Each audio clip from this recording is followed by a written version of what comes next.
Already here. Hey guys, welcome back to episode 4 of our Human Up TV series, the American series we like to call it, also known as 1776 Now.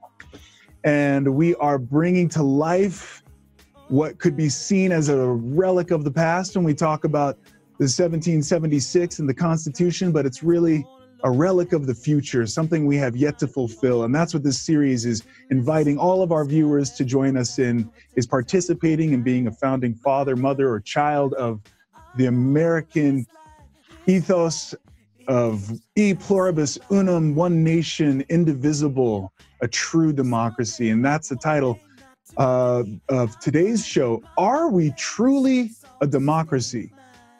Again, we're going out on a limb in a way to ask such daring questions, but we obviously can see that there is, we're very much threatened at the heart of our democracy right now. And it raises the serious question if we've really ever truly become a democracy. So that's what we're gonna go after today. We've got more music for you and lots of exciting things to share, lots of new developments. So this is going to be carrying kind of the part 2 of the last episode about really asking for one nation. Are we truly a democracy? We'll be back in a second.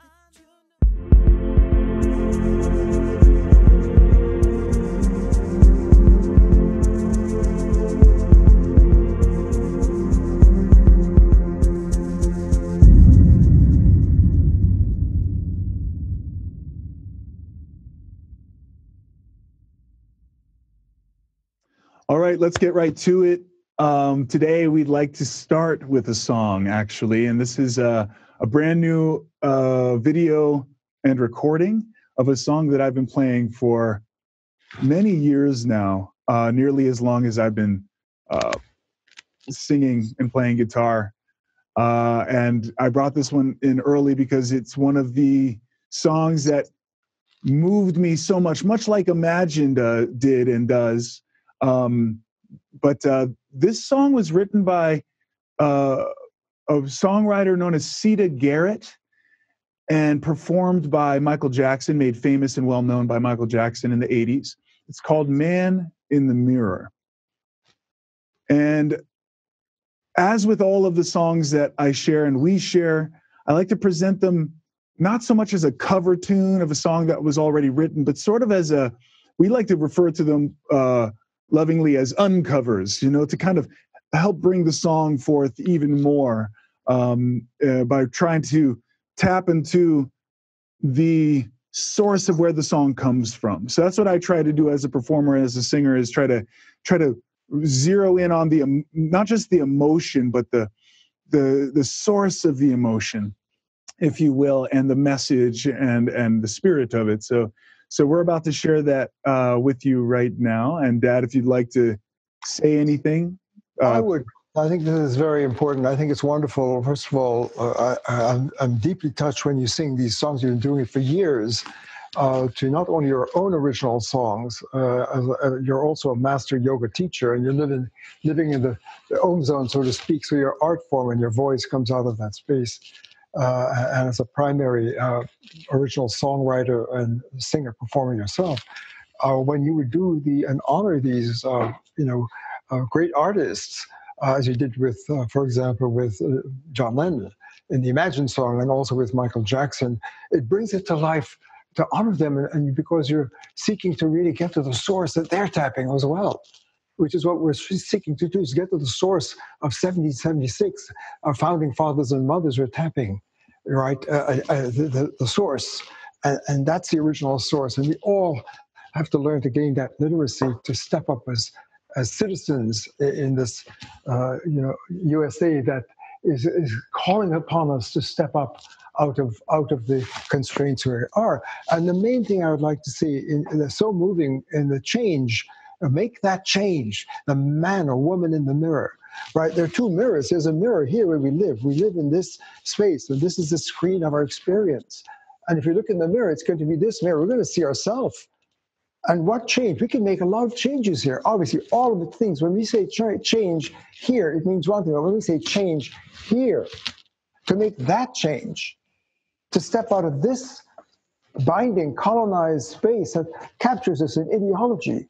And the main topic of this time, as you opened up, is, are we a true democracy living in this space, or do we have to upgrade and human up into the woke place, awakened reason, the dialogue place, where we're all interflow in this deep continuum and connected so profoundly here in sacred space? Or are we going to make a change here?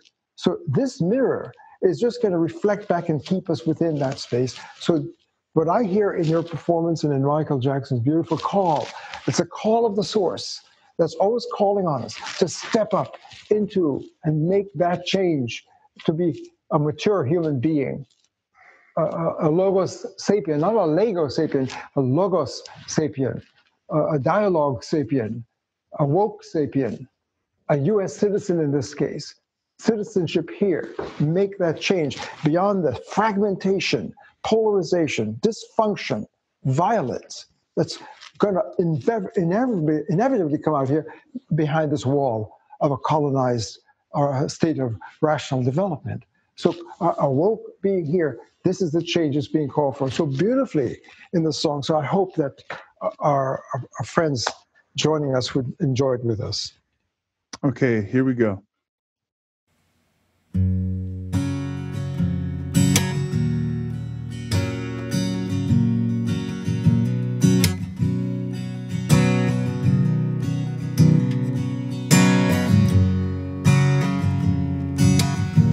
Na na na na na na na na.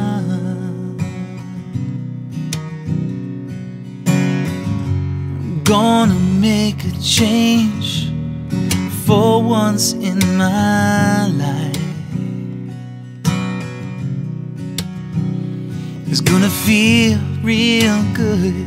Gonna make a difference. Gonna make it right.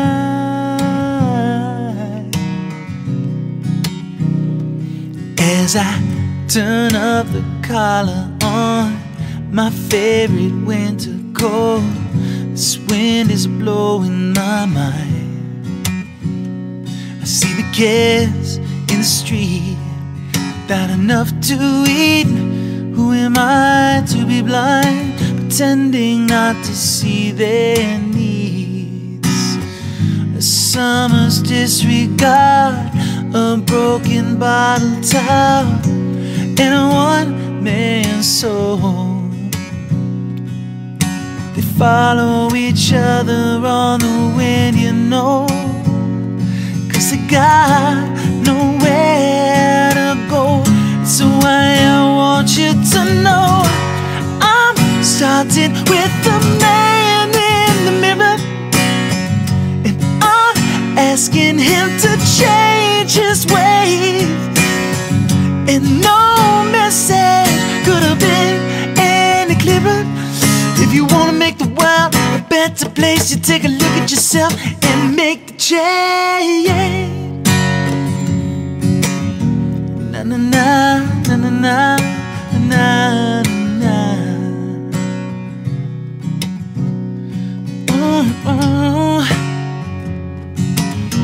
Na na na na na na na na.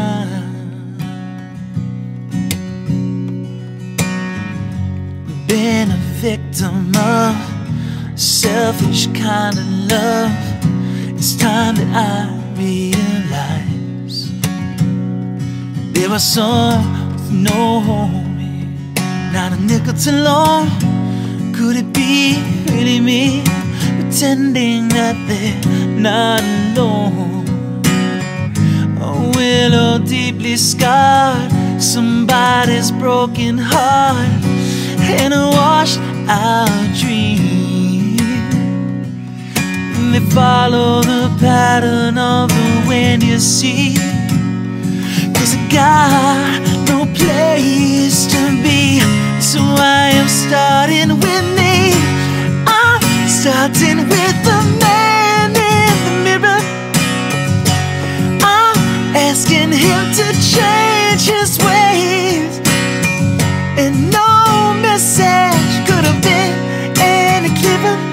If you want to make the world a better place, face, you take a look at yourself and make the change. You better get it right while you got the time, cause if you close your heart, you close your mind, yeah. Na na na, na na na, na na, yeah. Ooh, oh.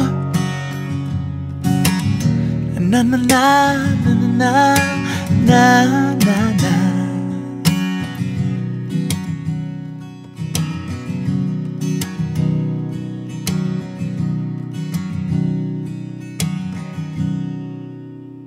Gonna make that change, come on. Make that change, gonna make that change, come on. But you got to lift yourself alive. It's gonna feel real good, come on. Make that change, gonna make that change, come on. But you got to lift yourself, yeah. Gonna make that, gonna make that change.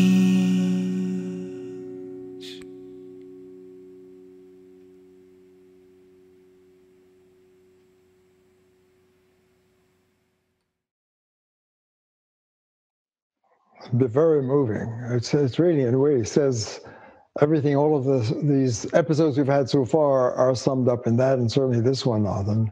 Are we really a democracy in a land of dialogue, of awakened, woke citizens and critical thinkers who can have deep diversity in a deep unity of dialogue rather than monologue, ideologies and broken stories, competing narratives, where there is no real dialogue possible, without no real dialogue possible in the space of ideology and divided narratives competing, and no real dialogue. It takes dialogue, deep dialogue in the logos, in the dialogos.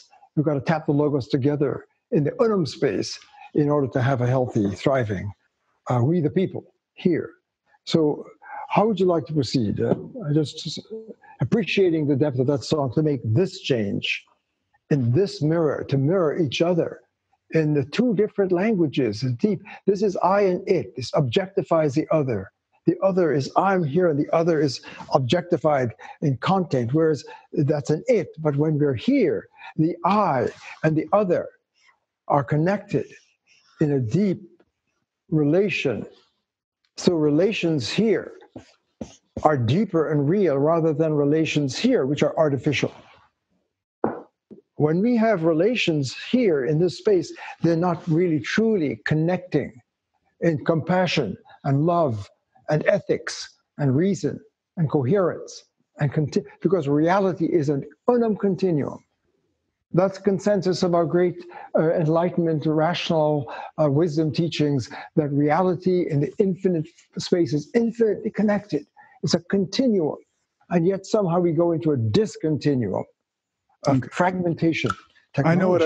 I know what I'd like to kind of say in terms of kicking it off. And what you're saying is beautiful. What I want to do is make it a little bit more connectable for the average viewer who doesn't relate to words yet, like unum and continuum and stuff, that'll come across as heady to a lot of minds until you kind of get the association with it, guys. I'm not saying you can't get it. I'm saying it takes a while to really understand what unum and continuum really are powerful words. And by the way, we try to pick words that are not as tainted, if you will, by overusage and misusage, like a lot of the words, are. Like if we say we are one, well, there's a lot of people saying, we are one, a lot of songs, we are one, live as one, John Lennon, be as one, all of these, we are one. But that word one slips into a version of oneness that is erases the diversity, and it doesn't allow for the difference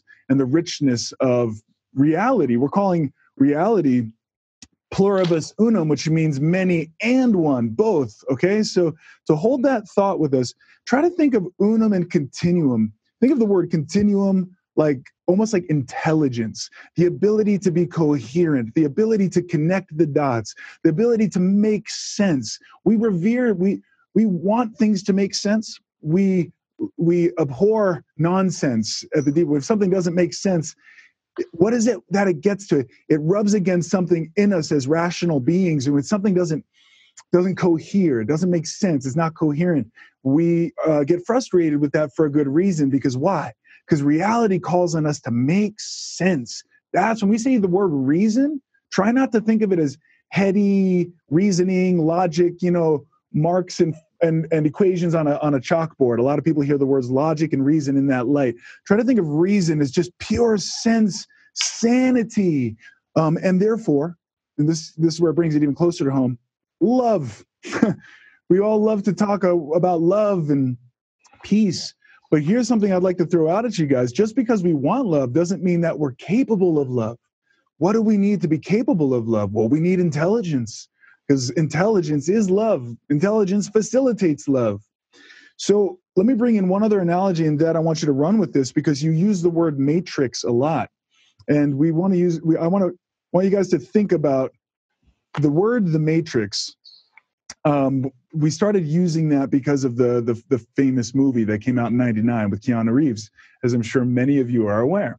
And the analogy is huge because everyone is going about their lives in a matrix, but they've got no clue that they're in a matrix. And so when Keanu Reeves takes his character's name is Neo.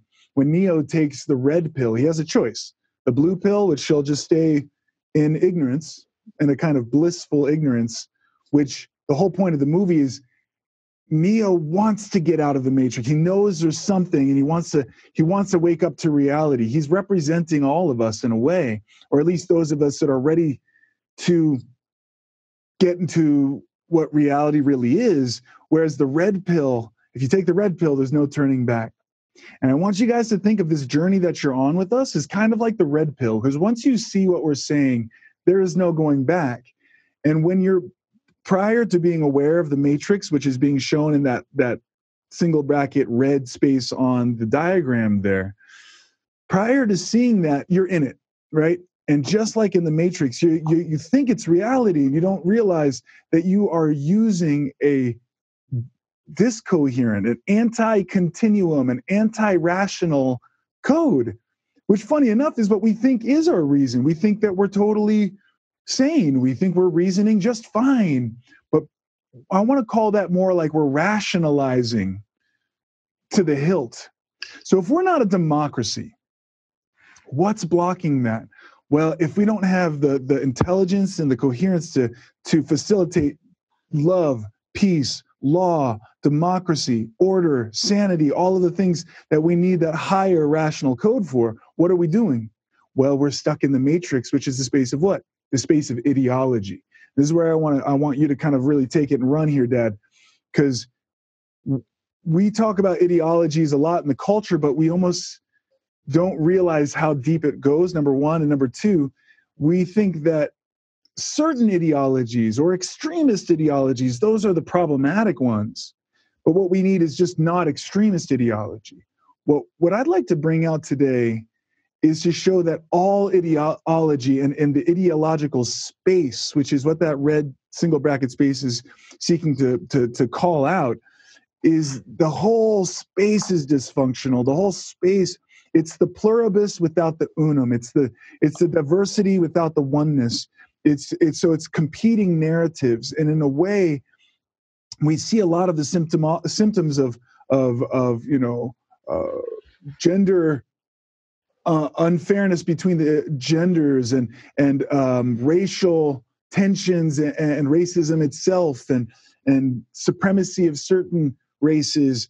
But I want to suggest that all of those are coming from this deeper generator of what I would call a kind of narrative supremacy. We're fighting for our narrative. It's deeper than race. It's deeper than the color of our skin. It's deeper than religion. Those are kind of like the face of it. But at the deepest level, what we're fighting for is something really deep. So I just like to kick off the journey today with that perspective. And Dad, if you want to take it and give us the deeper science. Well done, Nath. So in terms of ideology, we use a word. There are many words we use. Every word we use embedded within this. When you say the word matrix, I want to call it's not just from the movie. It is really another word for code, like the covenant with God is a code, right? A grammar, a logic. These are big words. A matrix is another word for an operating system that we're living in, and a logic we're using, a rational law that we're using that's shaping our consciousness and how we process reality. It's a processing space of mentation. We need a word like that, not just our mental states, our experience, our emotions, our feelings, heart or mind, whatever it is. Our worldview is a narrative, and a narrative space. This is a narrative space of reason as it's evolved to this level.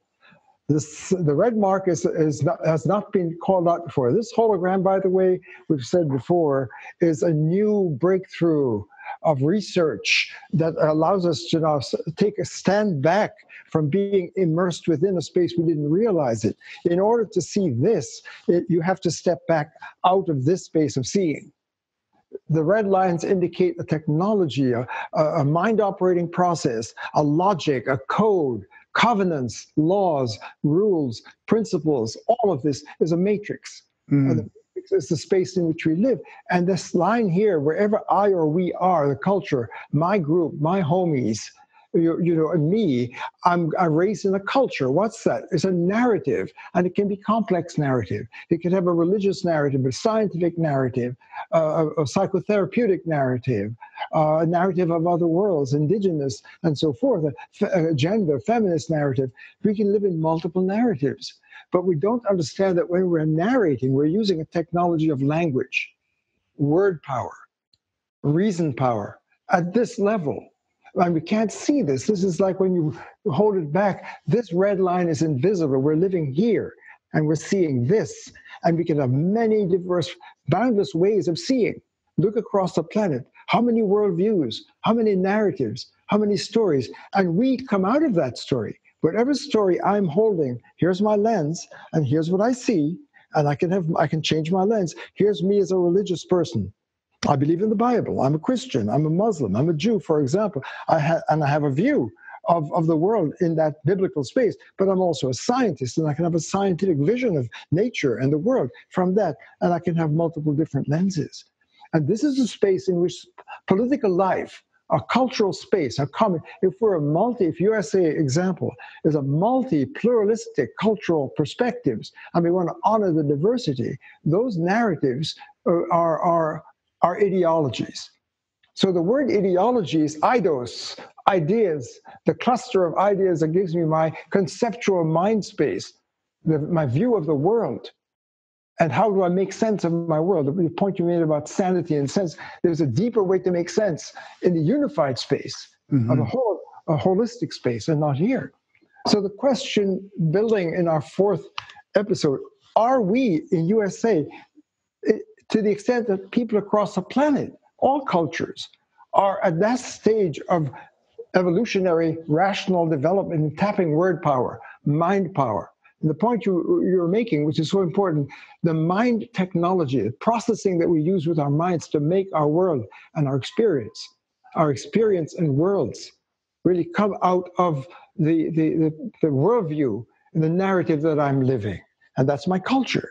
So a culture is a worldview, and it's called an ontology, a story of reality. And this is where my meaning, my sense, my truth, my ID comes out of my world. So if I have to question my narrative, my ideology, which is another word for the code I'm living in, but all of our ideologies are coming out of this deep code, which can be a smotherboard because it cuts us off from a deeper, more mature, healthful way to be a human in this space. And that's the call of human evolution. This force, the infinite force, which is holding it all together and making this possible.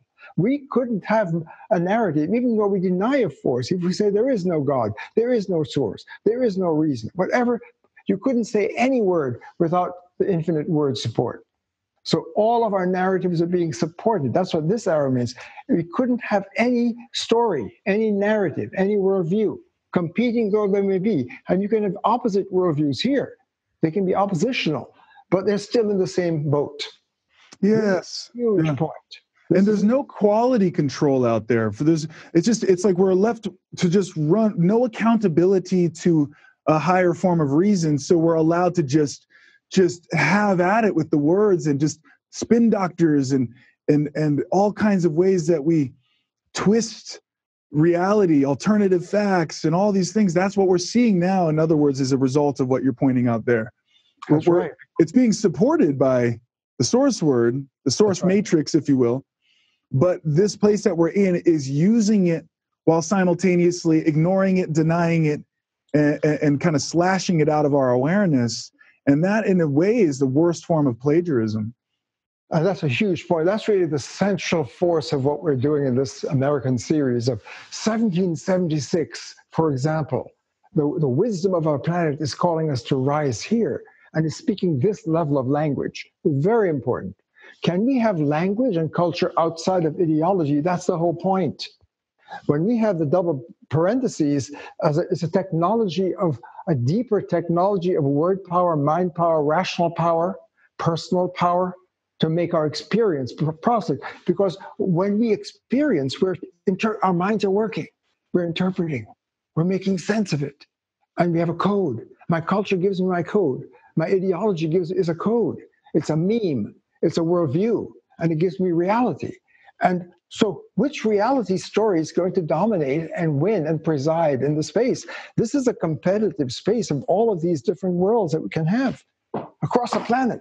And in American culture, for example, we're focusing now on the American lab, the holy experiment here, over 250 years of being in the space of allegedly the first world in democracy. This is first. First, it's a whole call of wisdom is first must be honored as first. And we can't first in a derivative space. This is derivative. This is colonized. And this colonized, if we are living here and we don't realize there's a matrix, a grammar, a logic, a technology of processing and word making and self-making and multiple diverse worlds and making changes. And they can be higher and lower and good and bad. But these worlds are worlds apart because this matrix gives identities to different, whatever it is you touch, everything has a different meaning. If you use the word time, that has a different from space, and different from motion, and different from color, and different from figure, and different from, so every word has its own tag. So space and time are two different, and color and motion. But if you look at time here, for example, you got the past, that's past. You got the future, that's future. You got present, that's moving, and it's divided because it's divided by the divider. Every word divides and pulls it into its own to get meaning here. And then how do we make sense? Well, we put A is or isn't B. We connect them. We connect them. We make the links. So relations here, links here are mind-made, man-made, woman-made. They're synthetic. Whereas when we go here, imagine what time is. If we could go into time and experience holistic time, every word in this space is connected with the entire field. That's the unum pluribus. I want to interject and just point out, guys, that this is not just a matter of wouldn't it be nice to be in the upper space. The point is we're suffering in the lower space. We're suffering, and it's not like, oh, it's good enough here. We can make links and we can create all kinds of science and technology and all this stuff. We're doing fine. Well, the whole point of this is pointing out we are nothing short of enslaved by virtue of being cut off from our true nature, our true sanity, our true capacity to become a democracy, one nation. I mean, we're nothing short of alienated from everything that we hold most sacred. So I really want to change this and not say, okay, oh yeah, that's pie in the sky up there. That's a really nice ideals. No, it's not an ideal that wouldn't it be nice? We're dying because we're not there. That's right. That's why we want to point out the analogy of the Matrix. It's not making the movie the origin of that, but it's a great analogy. Think about it. In the movie, you're like enslaved to something you don't even know. You can't even see.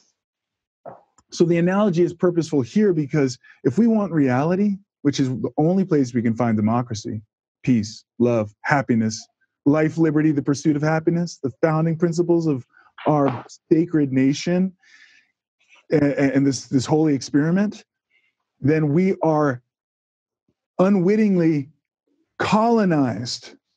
That means we're not America yet. We're not truly humans yet. It's almost like being in a pre-human stage of development, and we're called obviously so deeply to things like equality and fairness and peace and the rule of law and these great principles. Constitution, yes. The Constitution, and we can't realize it. It's like we're pushing it against an invisible wall because we're so good at going after the problems: racism, sexism, homophobia, climate change. We're masters at seeing the problem on the surface.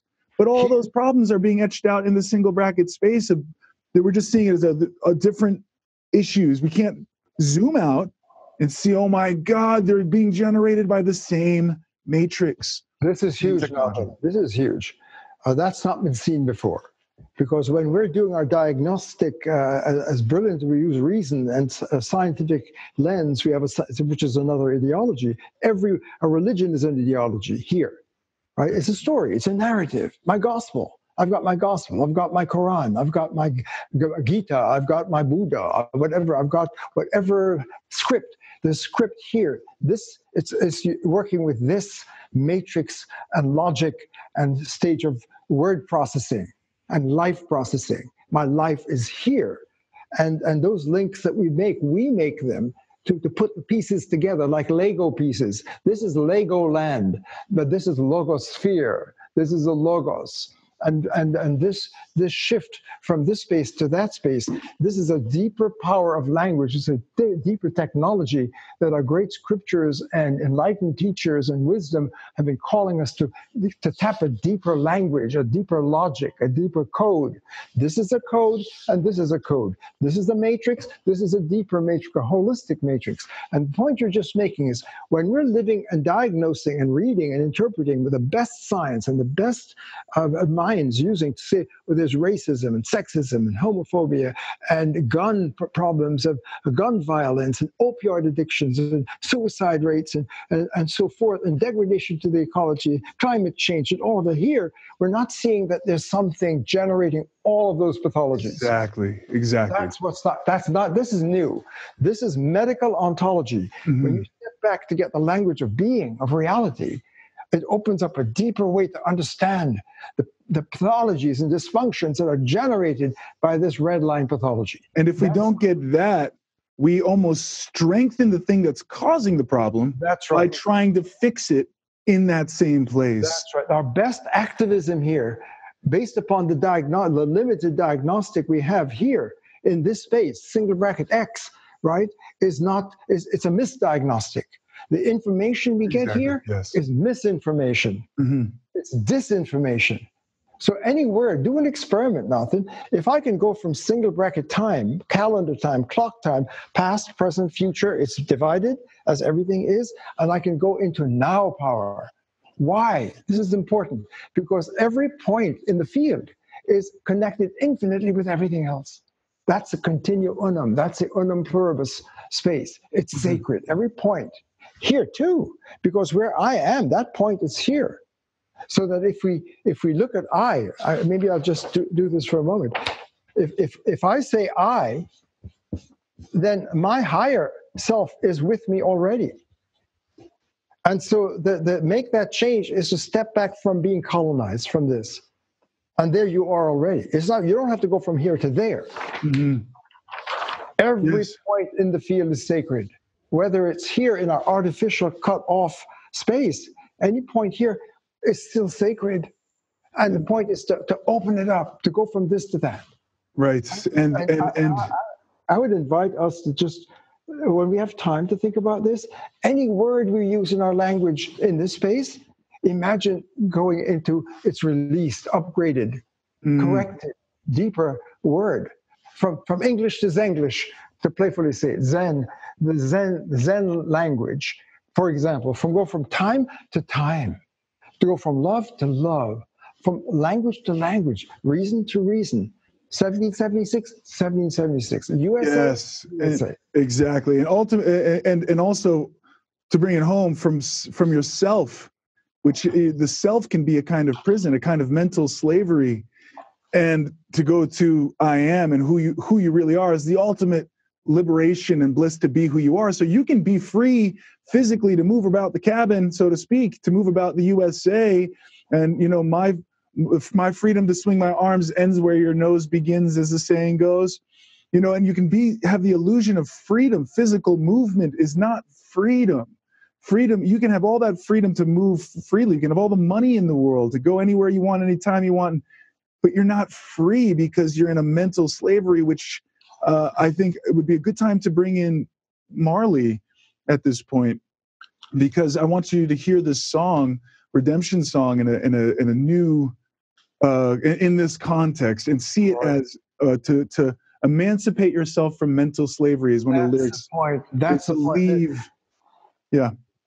Beautiful. I mean, I love your rendering of Marley. I mean, when you do these different covers or uncovers, as we call them, to honor Marley, right, and the powerful lyrics, and to move from this to the lyrics here to lyrics there, and performance here to performance there, from pop music to source music, right, which is what the power of music is, to tap the deep sound of the source words, the source sounds. So what you just said is so important, because our second episode was, are we really free when we're living under the colonized in this space? We don't even know it. We're living here. We can't see this. You've got to step back to see this. This has not been seen clearly. And then to see that this is the source medically, in the medical science, the source science, the ontological breakdowns and disorders, medical ontology. Ontology is the science of being. Your being is broken. If your being is broken, you can't have well-being and health. And so you have to make the matrix crossing in order to come out of mental slavery. Yes. So you can be free and out of prison, but still, if the mind operating system is captured and laboring without knowledge and without critical awakened reason in this space, then you're living a life in mental slavery. Yes. Let's hear the song and keep this in mind, guys.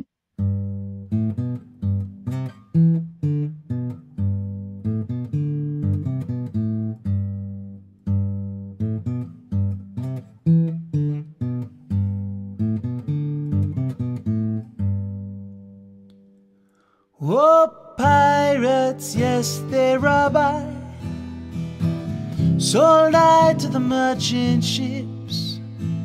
Minutes after they took I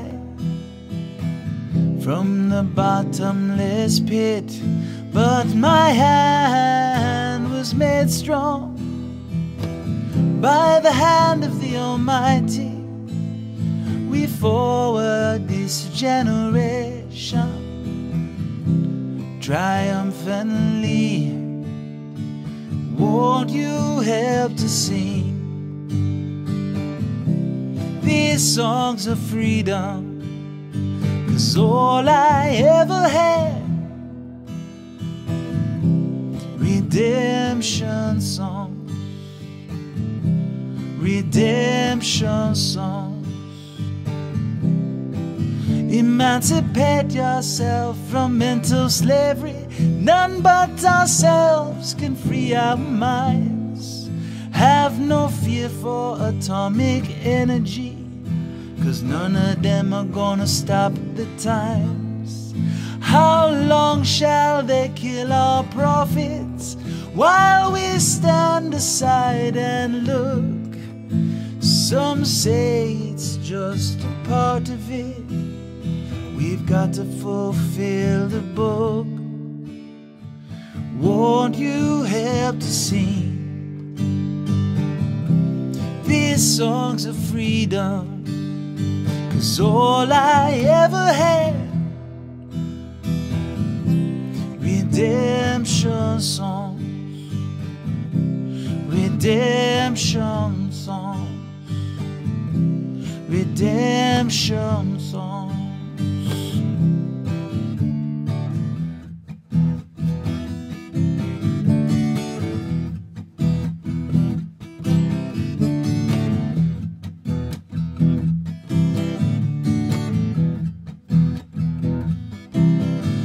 Emancipate yourself from mental slavery. None but ourselves can free our minds. Have no fear for atomic energy, 'cause none of them are gonna stop the times. How long shall they kill our prophets while we stand aside and look? Ooh, some say it's just a part of it. We've got to fulfill the book. Won't you help to sing these songs of freedom?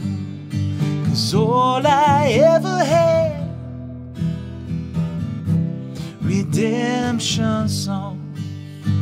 All I ever had, redemption song. Redemption songs. These songs of freedom. Songs of freedom.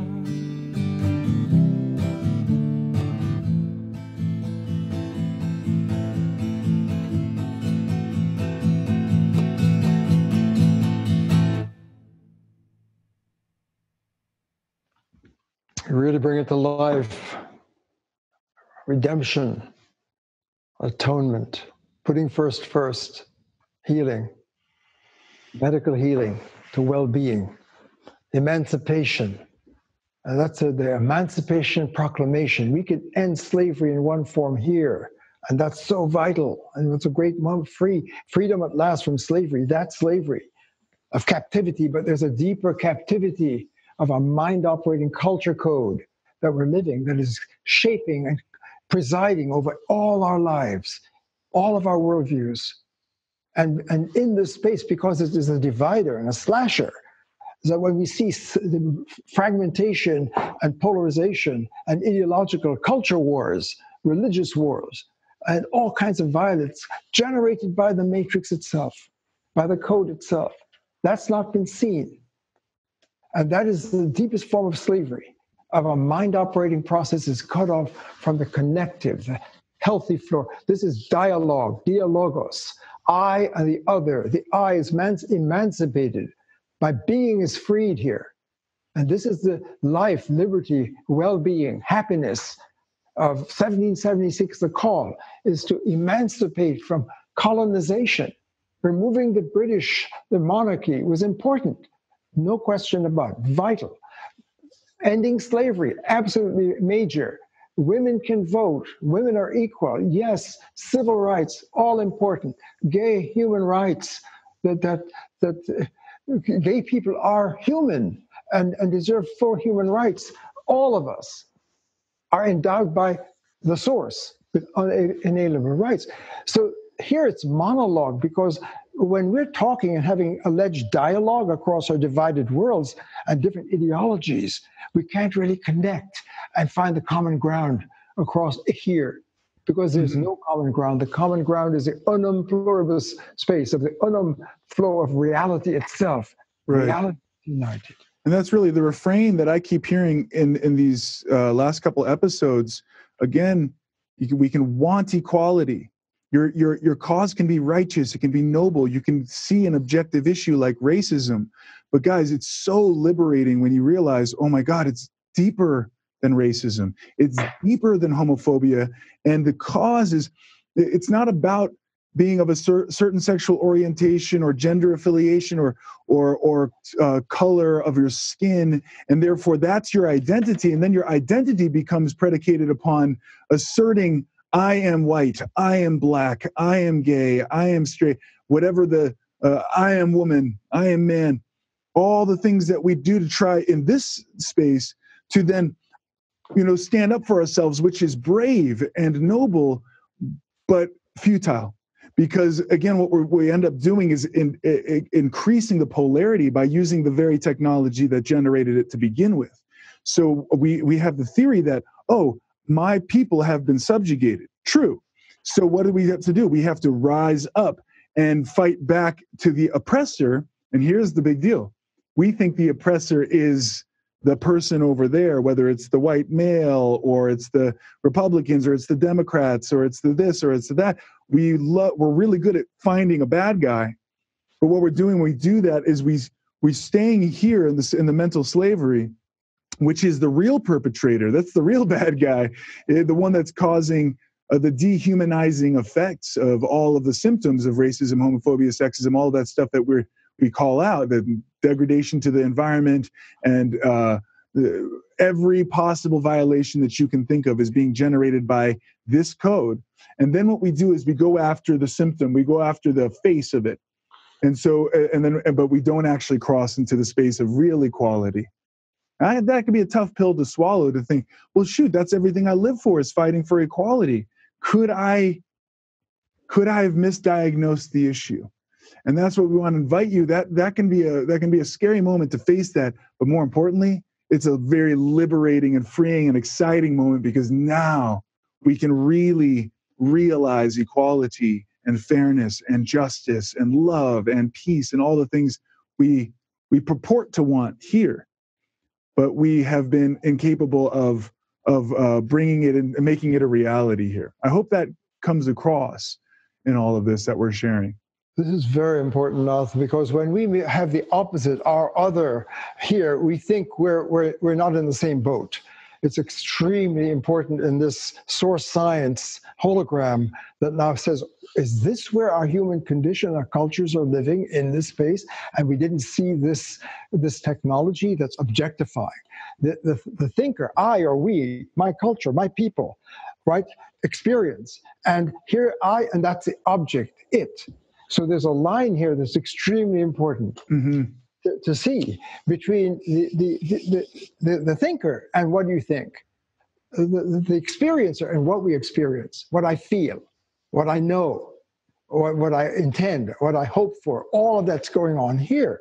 And when I have my lens, my worldview, that shapes what appears to me, and everyone has their different lens, and it's competing for the space of narrative, space of truth and meaning.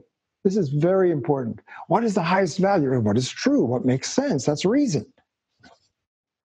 And so if you have all of these competing stories, is it science or religion? Is it the biblical view of Genesis, or is it Big Bang? Which is true? Right? We want to know the truth. And truth is a story that presides and wins, because the narrative that captures reality in the highest way presides, and a deep striving of everyone's world to privilege your world first. Because when you live here, your story is first, your culture is first. When you're here, first is first. First here is not first. This is derivative, secondary. We download all of our scriptures and wisdom teachings and life coaching into this space without realizing it. On our best intentions, we're buying and reading wisdom books and emancipate your mind and awakening and improve your life and become holistic. All of this is going on here. And if we don't see this, it's being the medicine to get us into the true liberated space is gone, is blocked by this. This has not been seen.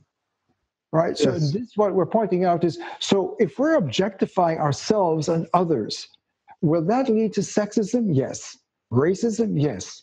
Homophobia? Yes. Alterphobia, fear of the other, xenophobia? Yes. Mythology, hatred of reason? Yes. Because when you're living here, it's threatening to even think about this. What we're saying here is very threatening. When Jesus spoke here, it was threatening. When Moses came from the burning bush to bring the laws, that was not really... when Buddha is saying, as long as we're here in the samsaric suffering, we're not going to be able to end the suffering. It keeps going until we get awakened and enter the Buddha law, the Dharma, the ethics, all of the Bhagavad Gita, yoga. Krishna is speaking this voice. Arjuna is the everyday person trapped here and suffering in a war, a fratricidal war, the breakdown, which is coming from this. That's the point. And to rise. And Gandhi, for example, was attempting to practice living the Gita and the Gospels. You've got to go into the Om sphere, the Om space. So all of these great wisdom teachers for centuries have been calling us to somehow see this and know that life here is inherently broken.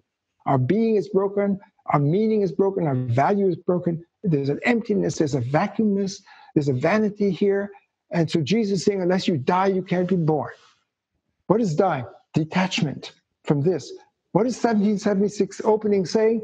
If you're living in a culture and codes that brings people together, that really cuts off our dignity and our independence and our freedom, it's our duty to separate. It uses the language of separation. From what? Not the British or the external, but the internal colonizer. The internal colonizer. Yes, that's it. We're still colonized. That's it, which makes the ultimate activism. We like to call it, we want to get you guys up to speed with some of our lingo so we can move even faster. We call the ultimate activism is activision. Activision. So right now in the culture, we think if we're going to make, if you want to make the world a better place, you got to roll up your sleeves and make that change and get out there and do something. And we get that when we go out there and push on things and move things and make changes and change the laws. And that's not, I'm not diminishing that is important. But in lieu of making the change, which is, I'll just give you the visuals, as simple as it is, it's kind of a way of making this a little bit more kind of straightforward. Are you seeing my? No, not yet. There we go. There we go.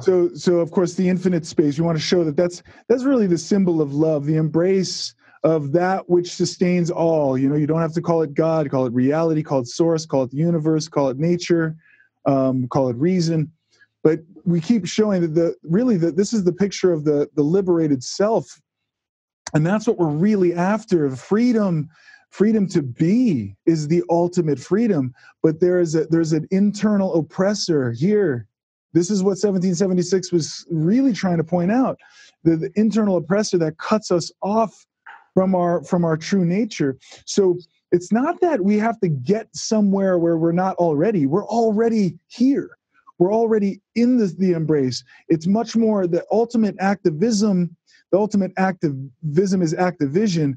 And as you start to see this, what happens is these barriers, the slasher as we call it, starts to come down. Activision helps us to arrive. And then this could be not just the I, but the we, right? The USA, right? All of these, without fail, are trapped until we begin to see. We cannot come to USA without realizing what's blocking us and seeing. That's what Activision is. That's what these shows are about. So I hope you can get the feeling of the relief of that.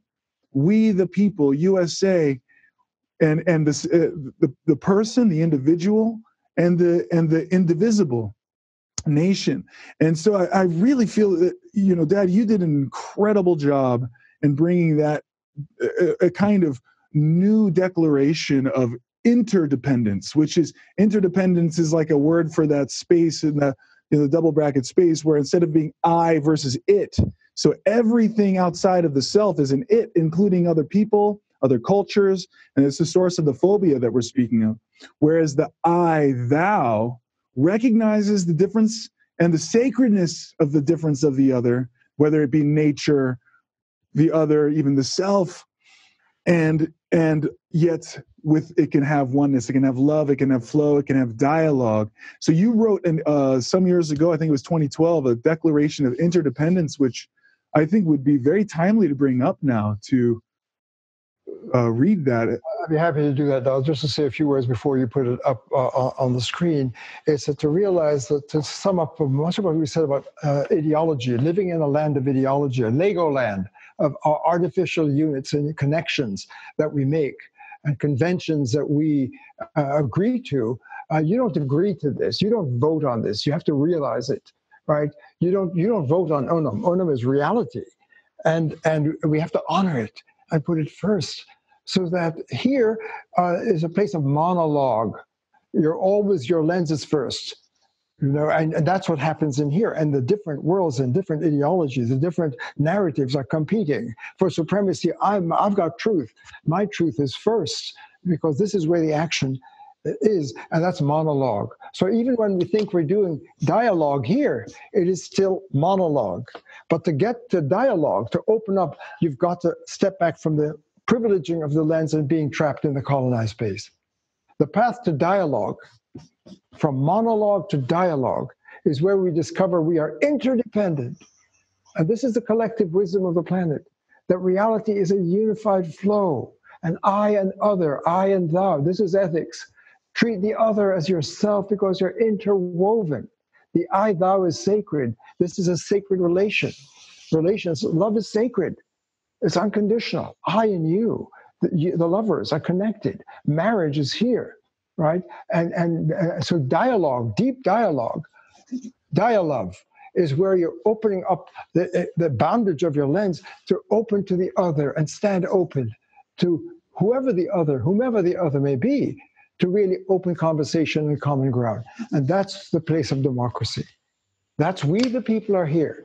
This is the state of the unum, the state of the union is here. This is the state of the disunion and fragmentation and ideology. Because if you're cut off from unum, you're cut off from truth. Because truth is a flow of deep links and connectivity. And if you're de-linked, if you're here, you're de-sourced. If you're de-sourced, you're plagiarizing. You're not recognizing what's giving you breath in every moment. You couldn't live and breathe or think or use a word without this, but you're not honoring it because you're cut off. And that dishonor is the deepest malpractice of being subhuman in some way here and not fully, from an adolescent to a mature form of being a human as a critical, awakened, rational being. And that's interdependence. So now then, when I was drafting this over many years, coming up to 2012, there was going to be a global celebration of a new consciousness coming on the planet, right? The great calendars, a Mayan calendar, time of great awakening, and there was going to be a major internet flow around the planet. And they turned to me in Philadelphia to what would like to do? And I said, I'd like to show that when we do succeed in throwing off the colonized mind and becoming separated from that, as called for 1776, what we discover is interdependence. Interdependence, where everyone is individual and unique and pluribus and diversity, deep diversity is sacred here. Sacred diversity in unity, that's interconnection. So I saw that the 1776, if really understood deeply in the space, the Declaration of Independence from this reveals the interdependence of all beings and all life, and with each other, all cultures, all religions. We're interwoven in the I-thou sacred space, not I-it. And so if you want to put that up, and maybe you might read it. I would love to. Let me bring it up here. Can you see it? Yes. All right. Can you read it from where you are? I can. Would you like to read it? I'd be honored. Okay, we the people. A global declaration of interdependence. Just imagine the double brackets around it, the whole thing. Okay. In the course of events, as our ongoing evolutionary drama unfolds, it has become clear that we, the people, have entered an unprecedented global age. With the intensified encounters and growing awareness of the living realities of our diverse cultures, worldviews, religions, ideologies, and diverse forms of life on a planetary scale, and in the marketplace of our global village, we are able to open ourselves as never before and listen deeply to our other and tap the enormous endowment of our global wisdom through the ages. It is clearer now that our diverse wisdom and spiritual traditions concur that the heart of our human reason is global, ecumenical, and lights up beyond local ideologies and dogmas. It is clearer now in our evolving global age that this global light of reason is the funding source of our diverse cultures, worldviews, and forms of life, and is the original source of our diverse global self-evident truths. Further, in this global light of reason, it is self-evident that we humans co-originate from a common source, which is the ground of our individual dignity, the sanctity of our personal space, our inalienable right to life, freedom, and well-being.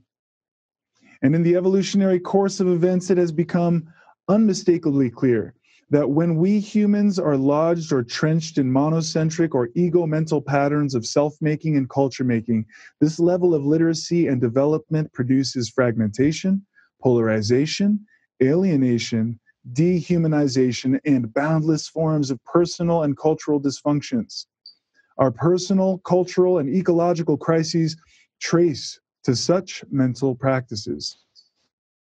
In this light, it is self-evident that when we humans mature beyond this monocentric I-it pattern of life to a more evolved dialogic I-thou form of life, literacy, and making, we shift from monologue to dialogue, from I-it to I-thou ethos, which lifts us to our higher human form and opens sacred space for we, the people.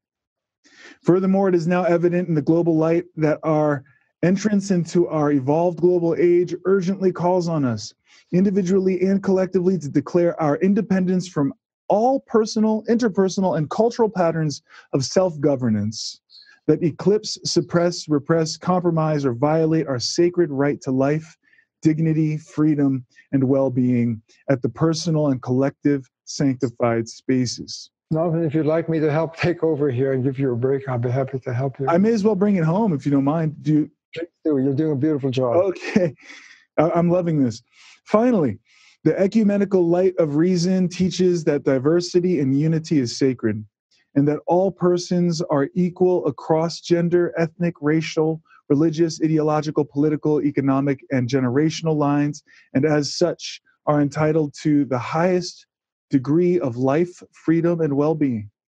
Accordingly, we, the people, rising now together into our global age, beyond all artificial borders, leaving behind personal and collective dysfunctions, now acknowledge and affirm that our democracy is ecumenical and global in origin, scope, and power, beyond ideology, dogma, and ego-mental patterns of life.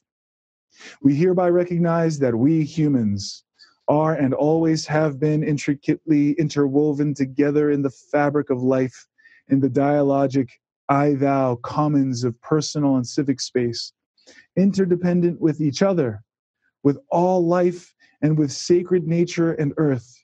Thus, in light of the above, and in the presence of the light of global reason, we hereby acknowledge and declare our sacred interdependence, and hereby resolve to do all in our power, and with highest urgency, to collaborate across all borders, to co-create mindfully, nurture and bring forth our more evolved shared form of life, wherein our planetary human family may nourish together, individually and collectively, with our sacred earth. Amen. Thank you, Nathan. Well done. This I composed this. I sat at Christ Church here in Philadelphia, near Constitution Hall, and the guide led me to the bench that George Washington sat upon, and showed me where Jefferson and others were sitting when they were thinking that they were now going to have lost the Revolutionary War, and they were going to be put to death for treason. And they were praying together because they felt that it was a lost cause now. And I sat there and held the Declaration of Independence, understanding it was calling to separate from that inner prison, that colonized, inner colonization that we're speaking of. And I saw clearly that they were seeing the USA, the promised land, right? That Martin Luther King says, we're going to get there one day, for example. That's where we're profoundly interwoven. And that's a consensus of all of our wisdom and scriptures across the planet. That when we're living in the God space, in the divine space, in the Logos space, in the infinite unum, we are woven together, and that's ethics. That's awakened critical reason. That's dialogue, which is a maturation of reason beyond our adolescent phase of monologue and putting ourselves and our lens first. So thank you for reading that. And so that I composed that in the energy field of our forefathers and mothers here in Philadelphia. It's brilliant. It's amazing. I love it. Thank you. I presented to a public event, at December 22nd, 2012, and many colleagues in Philadelphia signed it. and it was then shared with the planet in an event that was connected to the UN on the day of the 2012 22nd, just to give the context of that declaration of interdependence. Mm. And only just because we're out of time, I wanted to. You still want to play that "Children of the Sun"? Oh, I think so. May I say something about this? When Nathan composes songs, as many of his brilliant songs, lyrics, which to me come from the source, when he composed this song and drafted and shared it with me, children of the sun, the sun being the logos, the light of reason, children of source, children of God, children of Allah, whatever name you use, that once you begin to see that we're all humans are children of the source, which is what the declaration is called. Behold these truths to be self-evident, that we're all endowed by the source with inalienable rights, life, liberty. And when I heard this song, Children of the Sun, and the visuals that were presented with it, it just captured the call now as an anthem for all the people, not just in America, to really rise together and realize we're interwoven. And that's a place of equality and justice and diversity. So I think that song, I was stunned when he did it, because Plato was speaking how just as the sun lights up the world, Logos lights up the space of reason. And that's really, until there's wisdom, the leadership, we cannot have a republic. That's wisdom, is to get the light of goodness, the light of Logos. And that's when you will get democracy and the library. So all the wisdom points to this, and your song captures it. So play it for us. Yes, absolutely. Now, this song was brought to me by a friend of mine named Andre Ripa. He composed the music and asked me to write the lyrics, and so it really is a collaboration, and this is what came through in the end after quite the labor of love. Bear with me just a moment. And by the way, we played this song when the Declaration of Interdependence was presented to the world. And this was integral to that presentation. Right. It's been a long time. We've been wandering in the rain and wondering when we're gonna see the sun again. And now it is our time. This world will never be the same. Remember who you are, my friend, it's why we came. And I know you feel it, and you know it's who you are. Time to reveal it, This is why we've come this far, and it's time to heal it, and we can heal it. There's a world that's burdened through, but can you believe it? Can you believe it? This is what we're here to do. Well, it's been a long time. It's been a long time. There's no time to wait anymore. You know we are the ones that we've been waiting for. Now it is our time. Now it is our time. In this time we're gonna heal. Standing in the love is how we make it real. I know you feel it, I know you feel it. and you know it's who you are. It's time to reveal it. Time to reveal it. This is why we've come this far. It's time to receive it. It's time to receive it. In a world that's burdened through, can you believe it? I can't believe it. This is what we're here to do. And don't despair if you've forgotten who you are. All you have to do is open up your heart. And don't look back. Oh no, Don't ever look back. ever look back.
It's who you are.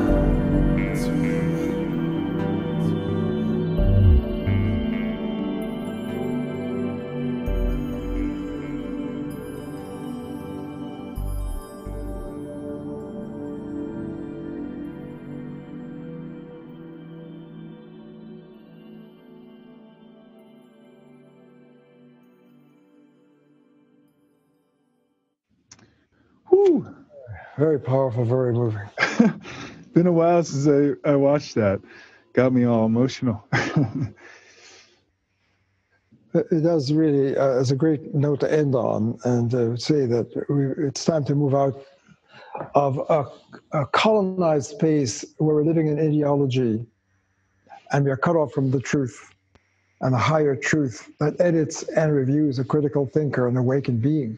And when we're here, colonized in our narratives and privileging our narratives and our personal agendas, we can't have real dialogue and therefore no democracy really.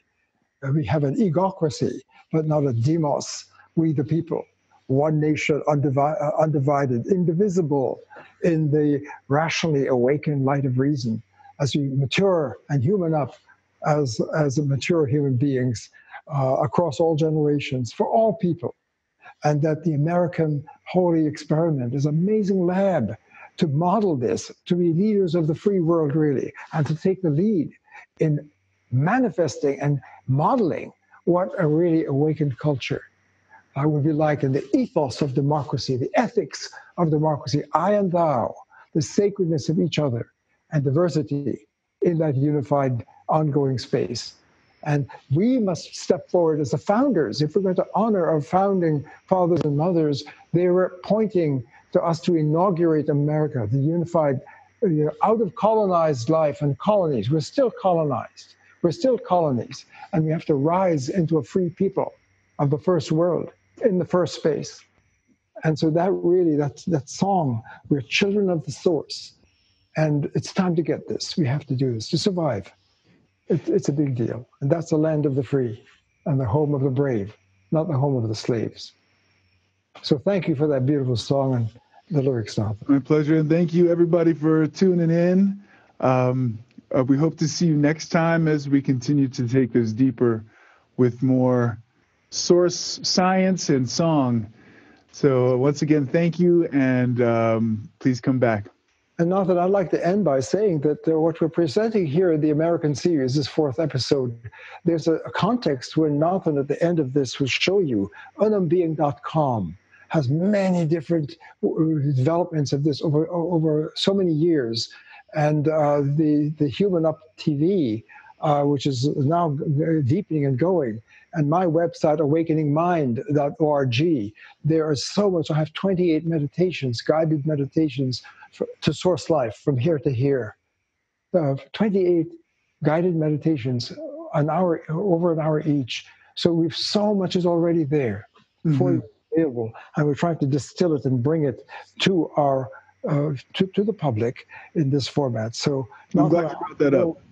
Put that up so people can follow up and see the enormous endowment of the archive that already exists to support this. And your beautiful music, if you go to Unumbeing and just look under music for Nathan, you'll find his amazing original songs and albums available for you to experience it. You're just getting samples here. So thank you, Nathan. Yes, thank you. And thank you, everybody. We'll see you next time.